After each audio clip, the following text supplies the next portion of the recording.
இன்றைக்கு பல்வேறு பிரிவுகளாக அனைத்து இந்திய அன்னார முன்னேற்ற கழகத்தின் சக்திகள், அந்த சக்திகள் தொண்டர்களுடைய சக்திகளாகத்தான் இந்த 54 வருடங்களாக இருந்தது.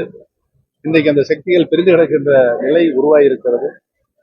பிரிந்து கிடக்கின்ற அனைத்து இந்திய அன்னார முன்னேற்ற கழகத்தினுடைய சக்திகள் ஒன்றிணைந்து எந்த நோக்கத்திற்காக புரட்சி தலைவர்கள் இந்த இயக்கத்தை உருவாக்கினார்களோ அந்த நோக்கத்திற்கு மாண்புமிகு அம்மா அவர்கள் ஒரு நல்ல சாதனையை செய்தார்களோ, மீண்டும் மாண்புமிகு அம்மா அவர்களுடைய ஆட்சி தமிழகத்தில் 2026 வர வேண்டும் என்றால்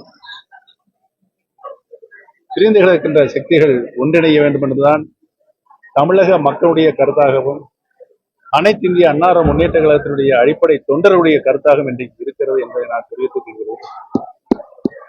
அவரவர்கள் மனதில் இருக்கின்ற ஈகோன்னு சொல்லுவாங்கல்ல, அந்த ஈகோவெல்லாம் உதறி தள்ளிவிட்டு நம்முடைய தலைவர்கள் காட்டிய வழியில் செல்ல வேண்டும் என்றால், மீண்டும் மாண்புமிகு அம்மாவுடைய ஆட்சி தமிழகத்திலே மலர வேண்டும் என்றால், இந்த ஈகோ பிடித்து இருக்கின்ற தலைவர்களெல்லாம் தங்களுடைய ஈகோ எல்லாம் விட்டு கொடுத்து கழக நலனை ஒன்றிணைந்து செயல்பட வேண்டும் என்பதுதான் இன்றைக்கு தமிழக மக்களுடைய கருத்தாக இருக்கிறது.